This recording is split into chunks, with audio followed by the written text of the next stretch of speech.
Literally जिस teacher ने मुझे इतना परेशान किया था, मुझे बाद में पता चला कि उसकी शादी हो गई और उसके हस्बैंड ने उसको चीट किया है, टैटूज़ की आंखों के सामने। एंड आई वॉज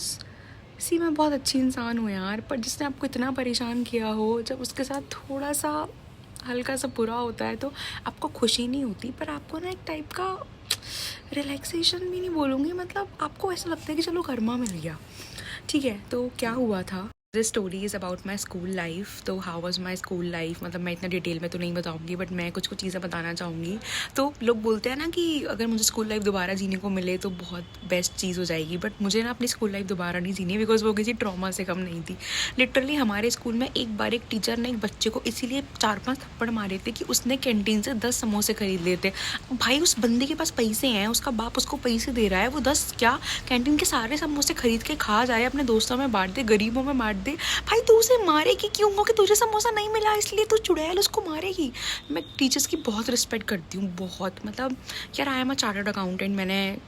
टीचर्स से ही पढ़ाई करके मैं सीए बनी हूँ और मैं लिटरली बहुत रिस्पेक्ट करती हूँ। बस कुछ कुछ टीचर्स ऐसे होते हैं ना स्कूल में जिनको कुछ आता जाता नहीं है, जो सिर्फ एक जॉब कर रहे हैं वहाँ पे, और जो बच्चों पे हाथ उठाना बहुत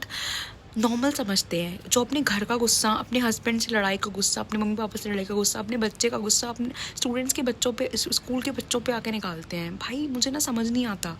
मतलब मुझे आज भी याद है कि एक टीचर थी हमारे स्कूल में, जो हमारी इंग्लिश टीचर थी, उसने एक चीज़ पूछी किसी से और एक्साइटेड होकर मैंने आंसर दे दिया, तो लिटरली उसने बुक मेरे सर पे मारी एंड उस बुक में ना पिन निकल रही थी जो उसके हाथ पे चुभ गई। तो कर्मा होता है गाइस, कर्मा होता है, और ये स्टोरी उसी कर्मा के बारे में ही है। मेरी आदत क्या है ना कि मैं बचपन से बहुत बोलती हूँ, मुझे बहुत बक बक बक करने की आदत है, और मुझे ऐसा लगता है कि मैं अच्छी हूँ, मेरे सारे दोस्त अच्छे हैं, तो मतलब दुनिया भी अच्छी है, स्कूल के भी सारे बच्चे अच्छे हैं, मुझे ऐसा लगता था। तो उस टाइम क्या हुआ था कि मतलब हमारे स्कूल में एक लड़की थी जो कि मुझे बिल्कुल पसंद नहीं करती थी, और इसी वजह से शायद मैं भी उसे पसंद नहीं करती थी। आई डोंट रिमेंबर एग्जैक्टली कि हमारी नापसंदी कब से शुरू हुई थी, बट वो लड़की ने ना मेरे फेसबुक अकाउंट पे मेरे फ़ोटो पे कुछ तो भी ना फ़नी कमेंट किया था। तो भाई मैं भी कम नहीं हूँ, मैं भी उसके फ़ोटो पे जाके फ़नी कमेंट करने लगी, और मेरे जो 2-3 दोस्त थे स्कूल के, वो भी उसके फ़ोटोज़ पे कमेंट करने लगे। तो वो नेक्स्ट डे स्कूल आई और मैं तो पूरे रॉल में, इसने मेरी फ़ोटो पे ऐसा कमेंट किया, इसने मुझसे ऐसा बोला, अब तो मैं और अकड़ूंगी। तो स्कूल में मैं उस पर अकड़ रही थी और एकदम से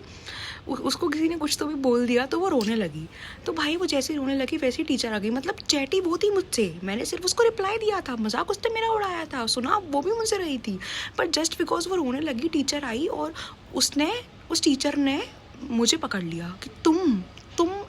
मतलब भाई मुझे समझ नहीं आता, जो लोग एक्चुअल में स्कूल में कांड करते हैं ना, वो टीचर्स के फेवरेट होते हैं, वो टीचर्स उन्हें कुछ नहीं बोलते, लेकिन जो बेचारे बच्चे थोड़े एक्सट्रोवर्ट होते हैं, जिनकी आदत होती है सिर्फ मस्ती करना, लोगों के साथ थोड़ा मजाक करना, उन टीचर्स उनको भाई पता नहीं क्या क्रिमिनल की तरह ट्रीट करते हैं। भाई उस बंदी ने मुझे पकड़ लिया और उस बंदी ने लिटरली मुझे किसी एक और टीचर के पास ले गई जो भी उसके जैसी थी, और उस टीचर का किसी मेल टीचर के साथ स्कूल में अफेयर भी चल रहा था। जिस टीचर के पास वो मुझे पहली वाली टीचर लेके गई, तो हम ऐसे ही रखते हैं कि मेरे को चिंकी मेरी पहली वाली टीचर थी जिसने मुझे पकड़ लिया था, वो मुझे मिंकी के पास लेके गई, और मिंकी का ऑलरेडी किसी टिंकू से अफेयर चल रहा था स्कूल में। ठीक है, मतलब उसकी ऑडेसिटी तो देखो, लिटरली गाइस उसकी ऑडेसिटी देखो कि मतलब भाई तो ऑलरेडी किसी मैरिड मेल टीचर से अफेयर कर रही है और अब तो मुझे ट्रीट करेगी। तो वो जो मिंकी मुझे टिंकी के पास लेके गई, टिंकी ने मुझे पकड़ लिया, टिंकी ने अपने हाथ में ले लिया फ़ोन, और टिंकी ने नंबर डायल किया मेरे पापा का स्कूल के रजिस्टर से। पहले उसने 2 घंटे मुझसे पूछा, मैंने नहीं बताया, मैंने बोला मैम प्लीज़ मुझे जाने दो, प्लीज़ मुझे जाने दो, टिंकी मैम मुझे जाने दो, आप कितनी भी नीच हो बट प्लीज़ मैम आप मुझे जाने दो। फिर टिंकी ने फाइनली स्कूल रजिस्टर से मेरे पापा का नंबर निकाल लिया, और टिंकी ने मेरे पापा को फ़ोन करके मेरी सारी कंप्लेन कर दी कि आपकी बेटी ने ऐसा ऐसा बोला है, ऐसा ऐसा करा है, आप स्कूल में आइए। मेरे पापा स्कूल में गए, उसने लिटरली पता है मेरे पापा से क्या कंप्लेन करी है कि उसने इतनी गंदी कंप्लेन करी है ना कि पानी भरने जाती है अपनी बॉटल में बार बार, ये वॉशरूम जाती है, इसके दोस्त हैं ऐसे। भाई मतलब मेरे जो स्कूल में 2-3 दोस्त थे ना, वो लिटरली आज 10 साल बाद भी मेरे दोस्त हैं। भाई मैंने ऐसी दोस्तियाँ की हैं स्कूल में, उन दोस्तों से अलग रहने के लिए बोलती थी वो मुझे, और उसके बाद गाइस ये सब कुछ हो गया, बहुत मुझे मेरे पापा ने मुझे बहुत डांटा, मुझे बहुत बुरा लगा कि भाई मैंने तो अपने लिए स्टैंड लिया था, उस लड़की ने मेरे साथ उल्टा सीधा बोला था तो मैंने भी उसे जवाब दिया था, भाई उस लड़की के घर पे तुमने क्यों नहीं कॉल किया, उस लड़की के साथ तुमने कुछ क्यों नहीं किया। तो गाइस ऐसे ही फिर मेरी जो स्कूल फ्रेंड है, जो आज तक मेरी दोस्त है, उससे मेरी बात हो रही थी कुछ टाइम पहले इसी चीज़ के बारे में। तो उसने मुझे बताया कि वो जो टिंकी थी जिसके पास मुझे मिंकी लेके गई थी, जिसने मेरे पापा को कॉल किया था और मुझे बहुत ज़्यादा डांट पड़ी थी, उस टिंकी की शादी हो गई गाइस, और उस टिंकी के हस्बैंड ने टिंकी पे चीट कर दिया, वो भी टिंकी की आंखों के सामने, और टिंकी का डिवोर्स हो चुका है।